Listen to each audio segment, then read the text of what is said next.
In Joshua 23, and if you're just joining us, we actually embarked in the book of Joshua at the beginning of the year, and we've come to its concluding chapters now. Actually, we're in the final 2 chapters of Joshua, and at the end of the book of Joshua, what we're told is God has given the Israelites rest from battles, from war for a long time now. And so the end of the book of Joshua, these last 2 chapters, actually have a very different feel than the first 22 chapters have had up to this point. These last 2 chapters are very interesting, primarily because what is going to happen in each one of them is Joshua is going to give a separate address to all of Israel. And these addresses, he's going to give to them before what he says, before I go the way of the whole earth, which is kind of shorthand for before I die. Jeff Goldblum in Jurassic Park said, life always finds a way. Something we like to say around here at Sideris is death also seems to always find a way. And this is what Joshua is saying. He's saying, I'm about to go the way of everything. It's coming. And so what I'm going to do is I'm going to give you, Israel, the wisdom you need to continue on in this thing that we've started. Okay, and so he does that in 23 with an address and in 24 in address. And if you're to read them together, you'll notice that there are some overlaps to kind of what the subjects are talking about. But as you roll up your sleeves and you look closely, there's a big separate emphasis in each one of these. And so what we're going to do each week is we're going to unpack the emphasis of each one, because what we have here is Joshua. He's probably around 100 years old, if not older than that. He dies at 110, okay? So he's probably about 100 years old, and in chapter 23, what he's doing is he's passing on the wisdom that they need, they thought it to live, that they need in order to continue living faithfully before God. And so as he's doing this, he's going to tell them the main attitude they need to carry, they need to embody, they need to live into if they're going to continue to experience not just the blessing of God, but their enjoyment of the blessing of God. Like, it's one thing to like have a gift from God. It's another thing entirely to also enjoy that gift. And so what Joshua is telling them is that this is what you're going to need, not only to retain God's good gifts to you, but also enjoy them and enjoy them to the full. This is what Joshua is going to be telling these people. And it turns out this main attitude or this main perspective or this main thing they need to pick up in order to prioritize that is the very same thing that God's people everywhere in all times have needed to pick up and prioritize. And so this is like, it's very, very one-to-one, super helpful to us today in order for us to both experience the blessings of God and enjoy them in this life. So it's for us. And so I don't have much of a long introduction beyond that today for you guys. I know some of you are like, man, Ryan, your introductions have been long. I've gotten that feedback in the past. Not today. Not today. We're going to get right into it. We're getting right into it. Yeah. Now, here at Sideris, we do listen to feedback very closely. Like Abby said, you can even debate with us at the 14 Principles class to get points back, and we're often easily convinced. We're easily convinced. So Joshua 23, we're going to read it together. And what I want you to do as we read through, this is a speech that Joshua is giving. What I want you to do is see if you can pick up on the emphasis that he's really leaning into, that he really wants God's people to prioritize and pursue in their lives, all right? So see if you can pick up the emphasis here. Chapter 23. So a long time after the Lord had given Israel rest from all the enemies around them, Joshua was old, advanced in age. So Joshua summoned all Israel, including its elders, leaders, judges, and officers, and said to them, so this is probably actually the way the Hebrew works here is that Joshua summoned all Israel, which kind of means it's key leaders. So it's elders, leaders, judges, and officers. So all of these, the leaders and elders and officers, the significant kind of head honchos in each one of the tribes has come to where Joshua is, and he's going to give them this sermon to pass back along to their tribes. And it goes like this. He said, I am old and advanced in age, and you have seen for yourselves everything the Lord your God did to all these nations on your account, because it was Yahweh your God who was fighting for you. See, I have allotted these remaining nations to you as an inheritance for your tribes, including all the nations I have destroyed, from the Jordan westward to the Mediterranean Sea. Yahweh your God will force them back on your account and drive them out before you so that you can take possession of their land, as the Lord your God has promised you. So this is interesting. Here in Joshua, in this state, Joshua, they've had rest for a long time from battles and from war. And Joshua, much later, is saying there's still work to be done. There's still some clearing that needs to happen in this land.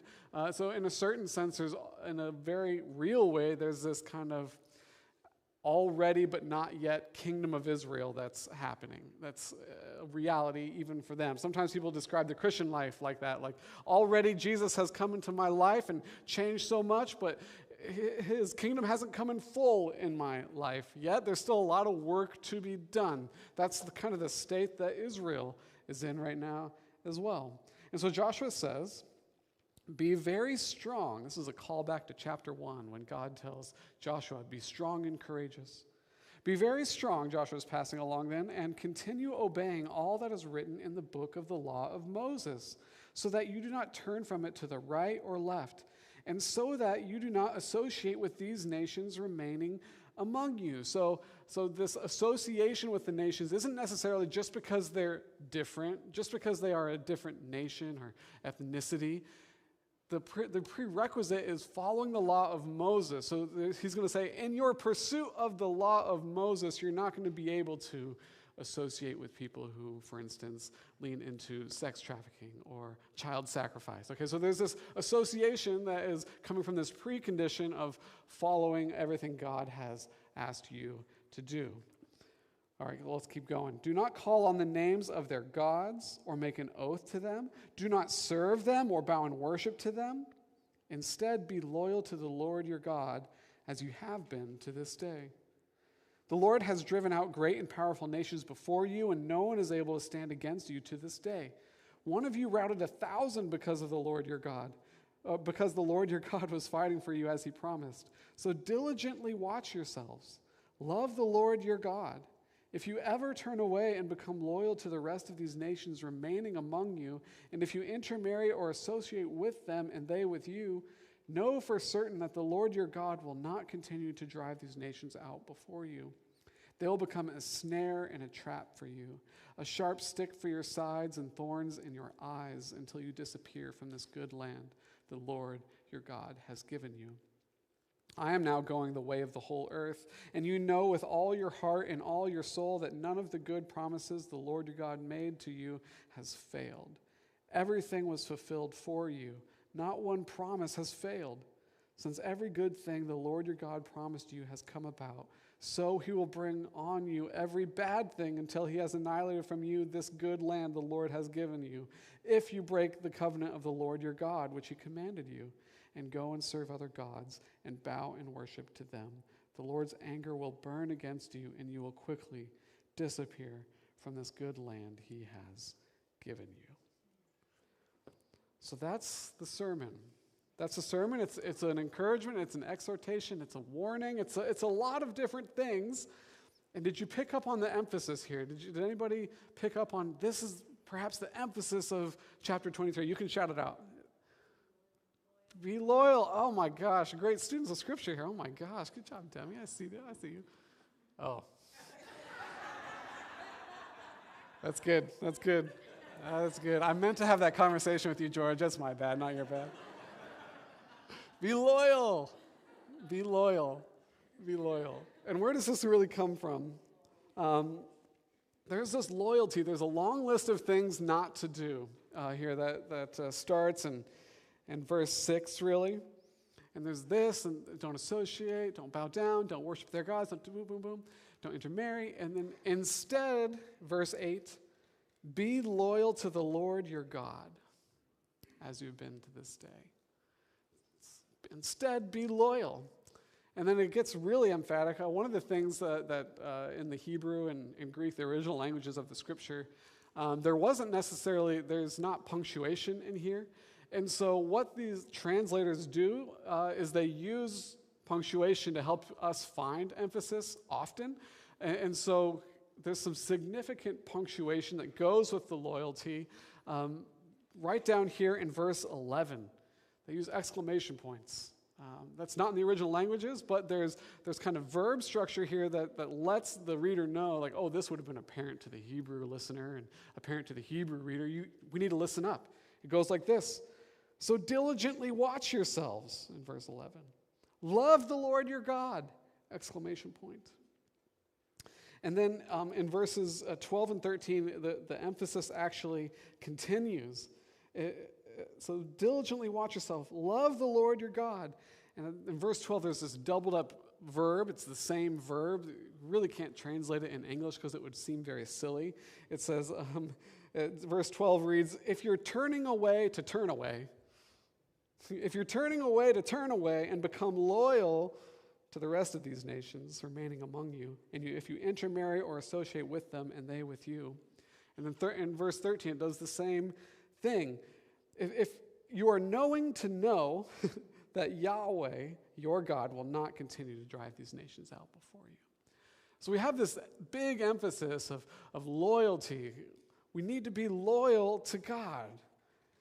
And so this kind of a request that Joshua has to be loyal, to love God, this loyal love, it becomes really important for us to grasp what this actually means, doesn't it? Like what does it actually mean to be loyal to God?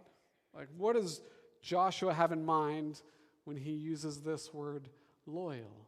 Because present in that answer is really what we're going to need if we're going to be able to experience God's blessing and enjoy it in our life as well. It's a very, very important word. And I'm going to read the first place that it comes up in the scriptures, because this is where we really begin to grapple with and grasp and understand what it actually means. It's in the garden. Way back in Genesis chapter 2. And right after God puts Adam to sleep, pulls his rib out of him, and you don't want to be awake for that, you know. God's the original anesthesiologist, okay? He pulls the rib out of Adam, creates Eve. Adam wakes up, and he beholds Eve for the first time, and he erupts into poetry. That's what Genesis 2 is, starting in verses 23 or 24. And he says this. He says, this one, at last, bone of my bone and flesh of my flesh, she shall be called woman, for she was taken from man. And then in the next verse, Moses provides an editorial comment. And he says this. This is why a man leaves his father and mother and is loyal to his wife, and holds fast to his wife. You may have heard, or cleaves to his wife. This is why. And they become one flesh. This is why man leaves his father and mother and becomes loyal, bonds with, holds fast to his wife. Why? Why did Adam do it? The poetry. He's enthralled with her. He's absolutely enthralled with her. And throughout the rest of the Old Testament, the Old Testament writers are going to use this verb in this way in a lot of different significant relational contexts. Okay, so marriage, for instance, here's what we see. But also kind of in the book of Numbers, God tells the Israelites that you tribes are to hold fast to one another in the land. You need to cleave to and cling to one another in your different tribal allotments before you move on. That's at the end of the book of Numbers. But perhaps most importantly, in Deuteronomy, we really see this language being used between God's people and himself. And Deuteronomy is like a great way to understand it is it's a reiteration of God's law right before Moses dies, actually, right before they enter into the promised land, right before Moses dies. And so as Joshua shared this wisdom, is it so in line with some of these passages I'm about to read to you, some of these leaders who were sitting in front of him were probably like, dang, this is the same stuff that Moses told us as he was about to die. It's fascinating. There are passages like this. This is Deuteronomy 10:20. You are to fear Yahweh your God and worship him. Stay loyal to him, or hold fast to him, cleave to him, bond with him. 11:22. If you diligently, there's that word again, we saw that. Diligently watch yourselves. If you diligently observe every one of these commands I'm giving you, to love Yahweh your God, walk in his ways, and be loyal, or hold fast to him, cleave to him, Yahweh will drive out all these nations before you who are greater than you and stronger than you. Deuteronomy 30:20. Love Yahweh your God. Obey him. Be loyal to him. Hold fast to him. Cling to him. For he is your life. He will prolong your days as you live in the land he swore to give to your ancestors, Abraham, Isaac, and Jacob. And the list could go on. It's all over in the book of Deuteronomy. Joshua hasn't come up with new wisdom. He's pointing to the same wisdom his mentor Moses received from God. We must be loyal to Yahweh. We must diligently watch ourselves. We must keep holding fast to him. We must keep clinging to him above all else. And it's one of the most important messages that the leaders of the scriptures have. All the leaders in the scriptures, we see this so many times, this same message passed down from one generation to the next generation. It's to be loyal to Yahweh, to hold fast to God. And when we look at the surrounding context in all of these passages, other subjects emerge. They're there. These subjects of love, these subjects of life. So pulling it all together, we would say that diligently pursuing God with a loyal love, it leads to life. Diligently pursuing God with a loyal love leads to life. Do you remember that phrase, watch yourselves diligently? Love your Lord, your God. Hold fast to him. The urgency can really only mean one thing. Our hearts are going to be continually tempted to stop. Our hearts are going to be continually tempted to be loyal elsewhere and put down our loyalty to Yahweh. That's really the emphasis that's coming through this whole thing. It's fascinating. Now, how are we supposed to begin to understand it? Because we can see this command, be loyal, as like a command, right? You need to do something. But it's beautifully passive. It's a passive command, which doesn't make it any less emphatic. It just means that we're kind of in a different realm of it might include actions, but not just actions. Because we're talking about a state of being. Be loyal. Be loyal. The primary way this being loyal is to be expressed says, love your God. Love your God. So love. You may have heard it said, love isn't a feeling, it's an action. Well, kind of. Love is a feeling and it's an action. It's both of these come together. This is what Joshua is trying to help the Israelites see themselves, that love is both feeling and action, and it's a state of being that he's inviting them to, not necessarily a list of commands that he wants them to do. Remember Adam beholding Eve the first time he sees her. This is be enthralled with this God so that you love him and your loyalty comes from there, okay? Loyal love is to spring from this inner being of a person is what's going on. Now, because really without the inner being involved, we wouldn't call even the most giving of actions on the surface. We might not necessarily call that love. We might call that something closer to duty. And duty is very helpful. It's very useful. It's often utilitarian, but we wouldn't say that it's genuine love sometimes, right? Unless the inner part of a person is really involved in that action that they're expressing to somebody else. So these are really the nuances that Joshua's inviting these leaders and the people of Israel and everyone who comes across this speech to consider and weigh and dive into together with him. What does it mean to have a loyal love for God anyways? And if we went around the room, we might get as many different answers as we have people, right? Like this is like we're kind of in this realm of being and abstractness, and so what does it actually look like? That's what Joshua's inviting us to wrestle with and consider today. What does loyal love look like then? What does it look like? So I pulled together a list, some perhaps misconceptions about what a loyal love might look like. And often they're so subtle that we don't even pick up and notice that they aren't necessarily genuine or real, that they aren't loyal love. So I have 5 of them here for you. Because I've seen all of them in different ways, shapes, and forms. Some of them have been present even in my own life before. And so I want to just get us thinking about just kind of putting some stuff up there on the board about what loyal love could look like. Here's some misconceptions. Some people can misconceive loyal love as loving your favorite sports team. I root for God. I root for his purposes in the world. I hope he wins. Wouldn't that really be something?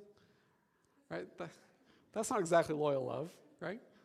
But it's a type of love, is it not? It's a type of loyalty. Or maybe it's like loving your favorite TV show or movie. This Christian thing is so entertaining. Thank you, by the way. I appreciate that. It's such a thrill. It makes me feel significant emotions and have significant thoughts about deep things that I always kind of feel like and I knew were true. I want to go binge watch some more Jesus stuff even, right? It's a type of loyalty, but not loyal love. Or maybe it's like loving a romantic partner. God sees me and he knows me, and his acceptance of me gives this deep sense of self-worth that I have, that no one else really can give me. Now, in some sense, that's true, but is it a loyal love? Or maybe it's like, funny that you guys bring up outfits. Maybe it's like loving your favorite outfit. Good job, announcers. Really are moving in step with each other. Maybe it's like loving your favorite outfit. When I put this on, I really think that it represents who I am best to an onlooking world. Is that loyal love? Or maybe it's even like loving your favorite abstract concept that makes sense of the world, right? Like, in this sense, loving God can carry a similar notion to like, I love democracy. I love the free trade system. Like, that works better. Like, that is, you see that? Is that a loyal love? Now, it's fine to have all these attitudes towards God, but they're not necessarily reasons to love God or stemming from what I would say a loyal love. They do constitute some sort of loyalty, some sort of holding fast to God or the notion of God. But each in isolation really falls so far short of what this loyal love is really meant to capture here. And so in order to begin to answer what this loyal love looks like, we need to go to Jesus' disciple, who probably caught the greatest glimpse of Jesus and of Jesus' love himself, of God's love for him. And we kind of think that this may have been true because as he writes his gospel, he doesn't even use his own name. He just says the disciple whom Jesus loved. We actually walked through the Gospel of John a little while ago. We saw this. John calls himself the disciple who Jesus loved, not necessarily because he was loved any more than the other disciples, but he seems to have caught a very unique and significant glimpse of God's love for him, especially through Jesus. And so he really writes a ton about God's love, both in his gospel and in his letters later that he writes to the church. And one of these letters, he says this. It's in 1 John 4:18 and 19. He says this: "There's no fear in love. Instead, perfect love drives out fear because fear involves punishment. So the one who fears is not complete in love. But we love because he first loved us. If anyone says, 'I love God,' and hates his brother, he's a liar." Then he goes on and on and on. But what I really want to underline here is we love because he first loved us. So in one sense, he's saying our love is a response to God's love.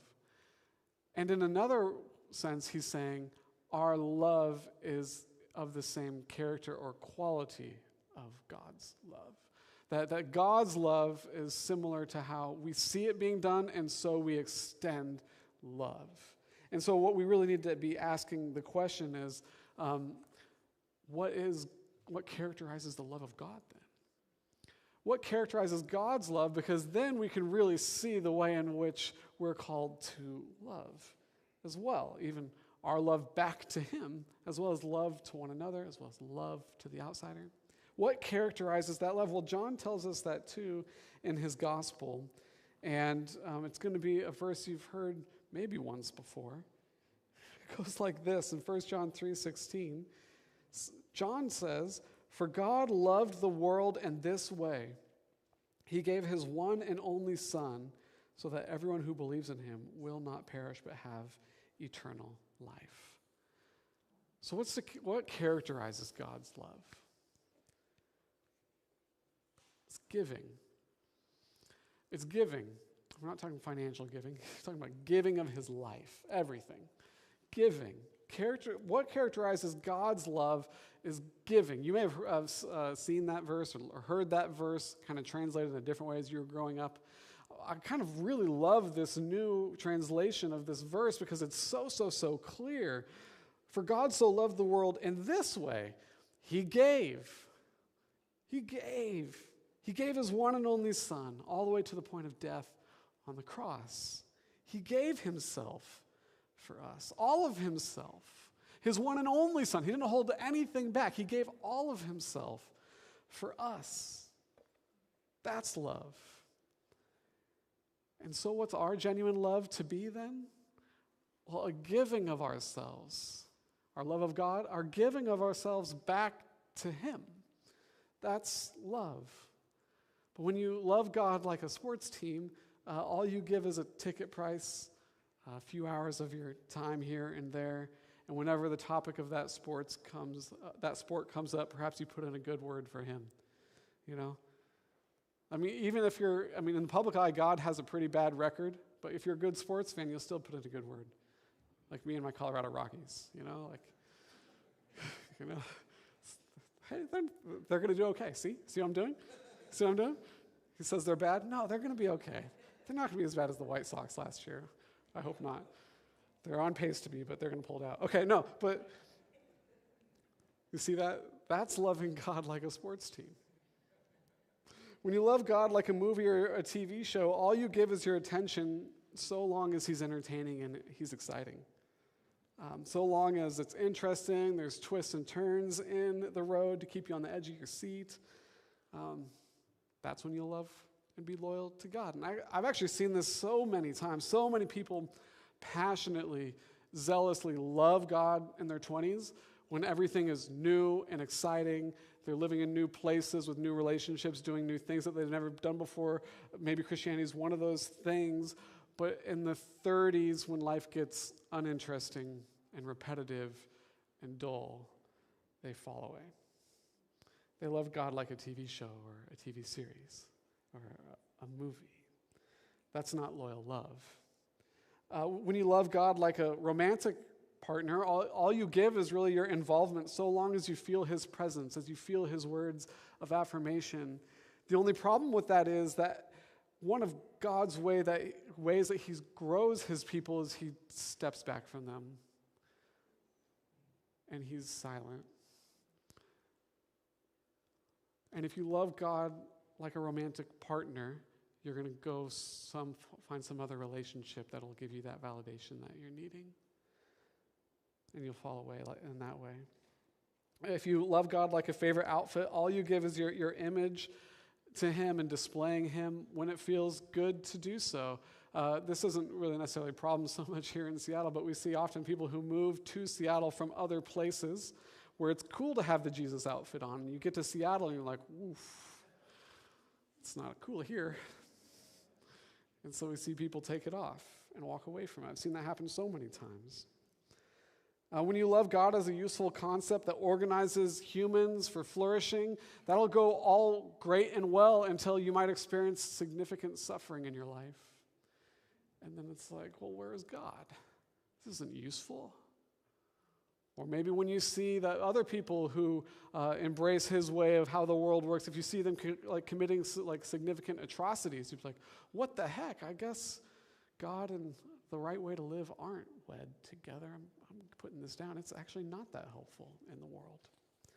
That's not loyal love either. So there's other ways that we can they go beyond these 5, that we primarily conceive of loving God. And so what really all of us should be asking is like, when I say that I love God, in what ways am I really leaning it? Like, well, how do I mean that? In what ways do I mean that I love God? Like all those examples sounded a little bit silly when I first rattled them off 5 minutes ago, but as I went through and fleshed out them again, all of a sudden, like, ooh, that's very real. That really happens. That's prevalent. That's, in some sense, everywhere. What exactly do we have in mind?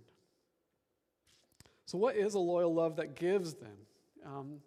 And so in order to answer that question, we have to go to perhaps the most important passage in all of the Old Testament, definitely the most important passage in the Torah, which comes from Moses after he's come down off of Mount Sinai. These are God's words. He says this, Deuteronomy chapter 6, 1 through 9. Moses says to the Israelites, "This is the command, the statutes and ordinances the Lord your God has commanded me to teach you, so that you may follow them in the land you're about to enter and possess. Do this so that you may fear the Lord your God all the days of your life by keeping all his statutes and commands I'm giving you, your son and your grandson, and so that you may have a long life. Listen, Israel, and be careful to follow them so that you may prosper and multiply greatly, because the Lord, the God of your ancestors, has promised you a land flowing with milk and honey.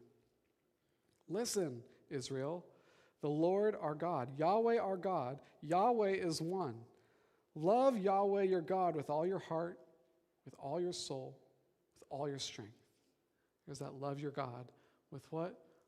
Giving everything, giving all of yourself to him. Repeat them. Oh, these words that I'm giving you today are to be where? In your heart. Repeat them to your children. Talk about them when you sit in your house, when you walk along the road, when you lie down, and when you get up. Bind them as a sign on your hand and let them be a symbol on your forehead. Write them on the doorposts of your house and on your city gates. So this loyal love, the love that Joshua is picking up from Moses, which is coming directly from God, is one that is really meant to be one that involves giving your heart, your soul, your strength, your entire being to God. It's not just actions, it's actions from the heart. It says, may Yahweh's commands, may these words, may they live in your heart. May they spring forward from there. May they be genuine and authentic and real in that way. Not just duties that are getting done.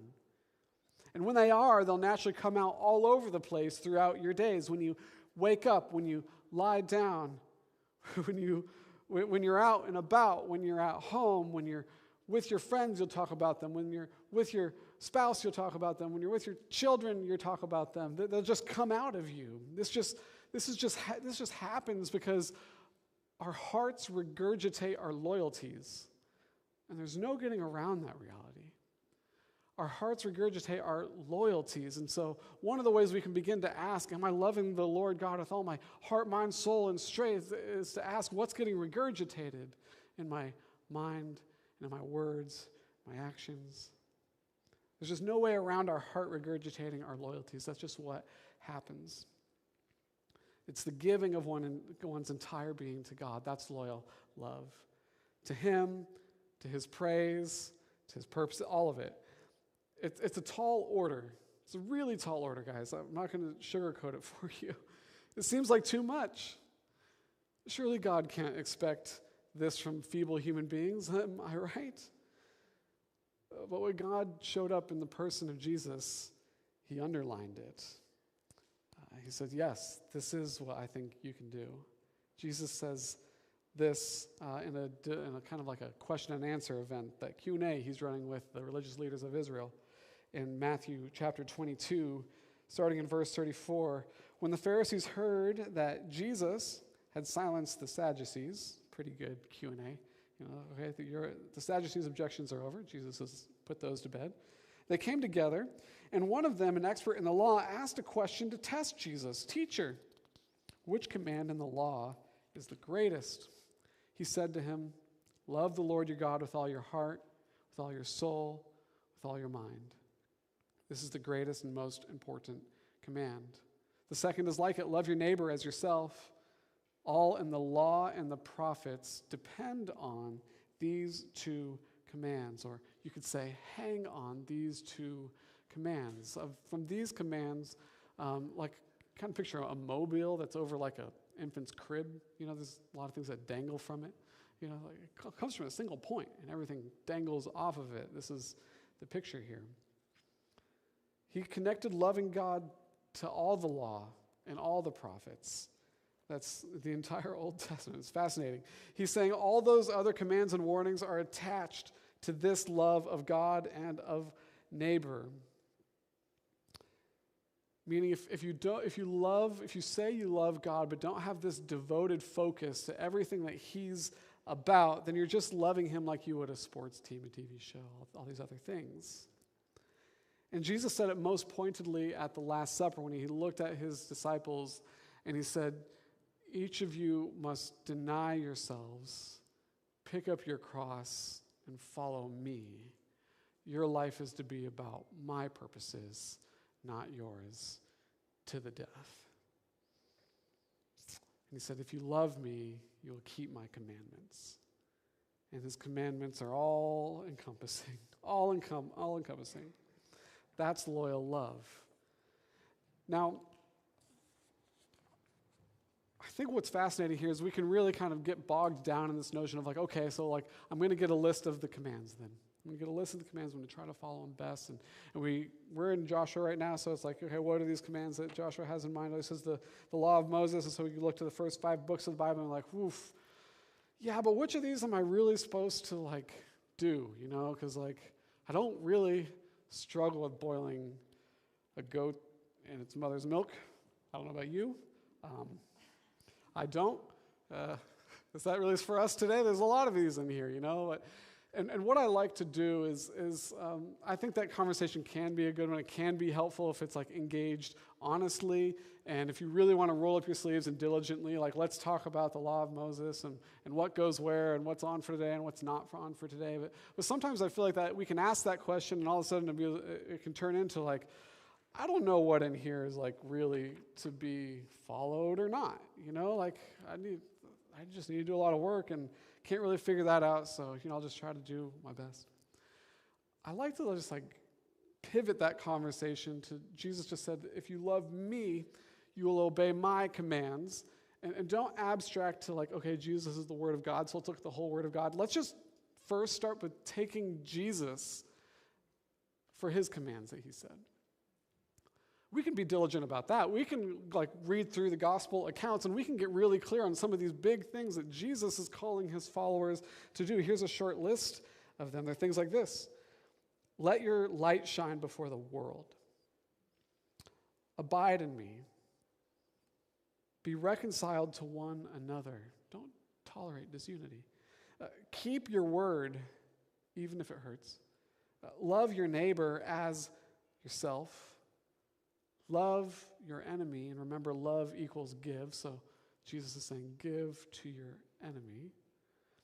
Don't parade around your prayer life or your giving. Seek first the kingdom of God in this world, not your own kingdom. Honor marriage. Make disciples. Forgive others over and over and over if need be. Beware of covetousness. Honor your parents. Take on his yoke, meaning submit to him. Pray that God calls more laborers to the important task of evangelism. Beware of false teachers and false prophets. Lay up treasures in heaven instead of earth. These are some of the commands of Christ. These are the very real things that he issued to his followers as he walked from town to town to town and city to city to city and towards the cross in his life. The list could go on. One of the things we can do is we can diligently start here. These are significant. Can you really say you've been really given and loving someone if you haven't first asked the question, well, how is this person asked to be loved?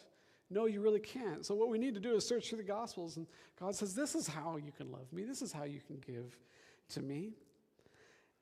Now, at this point, you might be thinking, hold on, Ryan. What about this? We talked about genuinely loving. We talked about authentically loving here. What happened? Remember your comments earlier about that stuff. That love is not just an action. You just gave us a list of actions here. Are you talking out of both sides of your mouth? And it's such a perfect question. It's a really good and reasonable question, and it's the one that I think even Joshua probably anticipates. Because Joshua, over and over in this account here, is pointing to something else too. There's a second emphasis that's present throughout Joshua chapter 23 when it comes to loyal love. Joshua keeps on pointing to it time and time again. It's almost like his transition from one section to the next. Starts in verses 2 and 3. He says, I'm old and advanced in age, he starts, and you have seen for yourselves everything the Lord your God did to these nations on your account. You have seen everything the Lord your God has done. Down in verse 9, the Lord, Yahweh, has driven out great and powerful nations before you, and no one able to stand against you to this day. One of you routed 1,000 because the Lord your God was fighting for you, as he promised. Down in verse 14, I'm now going the way of the whole earth, and you know with all your heart and all your soul, it's also a call back to Deuteronomy chapter 6, that none of the good promises the Lord your God made to you has failed. Everything was fulfilled for you. Not one promise has failed. What is he doing? What is he saying? He said, God has been in your corner this entire time.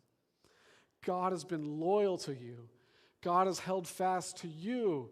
God has been carrying you. He's been clinging to you. He's bonded himself with you. He's been walking and running with you. Don't forget that.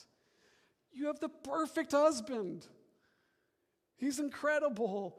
All of his promises he keeps. No other husband can say that. All of his promises he keeps. Stay loyal to him. Hold fast to him. Cleave to him. Look at everything he's done for you. He's trying to get at their hearts. He's trying to help them get to that state of being they need to be at, of seeing everything God has done so that their response to him might be in similar giving love back to him. At every turn in his speech, he does it. At every single one. He knows that a true love for God isn't merely actions, but it's actions that stem from an inside love towards God that sees everything God has done for them. And in fact, I'm sure that Joshua would have done the same thing that Jesus did when Jesus encountered people who had giving actions towards God, but not giving hearts. Jesus looked at the people of his day who were obsessed with following God's law perfectly. He called them a brood of vipers. He calls them names. He calls them whitewashed tombs. Looks good on the outside, death on the inside. Their hearts weren't in it. Their giving actions didn't come from giving hearts. Instead, they're actually coming from taking hearts. Hearts that were prideful. Hearts that used giving actions to just appear like good people to others. Hearts that conceived of their giving actions even as that which would compel God to give more to them. That's a taking heart, not a giving heart. You see that? Kind of like I scratch God's back so he scratches mine. We kind of have this arrangement. Jesus said, no. You wash the inside of the bowl, the heart, and then the outside takes care of itself and becomes clean. Then the actions come out of that. So anywhere the word really calls, and we're in the Old Testament. This is not like an Old Testament versus New Testament thing. Joshua is doing this. Anywhere the word calls for actions and obedience to God, it roots it in a state of gratitude and love for God first. The Torah, Joshua, Jesus, all of them are united on this emphasis that loyal love stems from within. It's not just blind loyalty. It's not just feeling love. It's both together. This loyal love that come together in response to this beautiful giving of God, who has wed himself to his people and given everything to them so that they might be empowered and enlivened to give to him. So the question really becomes, what are we to do if we might say, shoot, I only have a taking heart? Even my actions are really out of this motivation of taking, not giving. What are we supposed to do? Well, we seek to consider this very same thing. Everything that God has done on your account. That was Joshua's language. Look at all he's done on your account. For you, for your good, for your flourishing, for your life. Look at it on your account. Look how he fought for you. Look how he went all the way to he fought for you. You witness how he's delivered you from the power of sin and death and his giving. He had to give in order to make that happen. He just didn't do it in response to our peril, like, oh man, someone should really do something about this. He made plans and promises for centuries and centuries and centuries and then did each and every one of them. Who else could be worthy of our loyalty than someone who has delivered on each and every promise that he has given? And once you catch that vision, what we do is we diligently watch ourselves. The Apostle Paul actually picks up on this very same emphasis that Joshua is giving, this diligently watch yourselves. Some 1,400 years later, the Apostle Paul is writing after Jesus has kind of died and been raised and ascended. He's writing to churches, empowered by the Holy Spirit. He says this, examine yourselves to see if you are in the faith. Ooh, where do your loyalties really lie, is what Paul's saying. Elsewhere? Have you devolved into loving God just like a sports team or a TV show or an outfit or a romantic relationship or one of these ways? Have you devolved again? Remember, that's not a loyal love. Now, you can't change your heart on your own. That's the key that we all have to take. We're really powerless to change our heart on our own, nor can anyone else really change it. You have to run and throw yourself before God. You have to kneel before this cross and see everything that he gave, his whole life, so that you could have life. Right? Like God has promised new hearts for us through the prophet Ezekiel, and that's the way in which they come. They come by throwing ourselves before the cross and asking God to give us a new heart. Because this is why Jesus said, ask and you shall receive, seek and you shall find, knock and the door will be open to you. This is why Jesus said it. If you ask for the promises of God, he's always going to deliver. Because he's so loyal. He's so loving. And so you ask him for a new heart, and he always follows up and delivers that to you. It's one of the biggest questions we get with people who aren't yet believers at Alpha. It's like, well, what if he doesn't give me this new heart that I'm asking for? We say, just keep asking. It'll come. He always delivers on the things that he's promised to do. He's promised to give new hearts to people who want it. So you ask him for that. So when you ask for the promises of God, he just always delivers. And that's really what I really hope that we take away from here. And so over these final 3 songs, I just urge you to run to the cross. Not just to confess maybe the ways that your loyal love has been placed elsewhere, but really to witness a God who is ultimately loyal to us and loving to us, who has clung to us, who is holding fast to us. And really, I really hope what happens when you do that is you really become convinced of the nature of Jesus' promises that he made. Primarily, there's this huge promise that Jesus has for us when he says that my people have been placed in the hands of the Father, and no one can snatch them out. No one can snatch them out of his hands because he holds fast to his people. And so at the end of the day, no matter what your loyalties are, and our loyalties are often up and down and here and there and changing, this God is one that can hold you fast in the midst of all of it. And so come to him and witness all that he's done in order for that to be reality in our midst.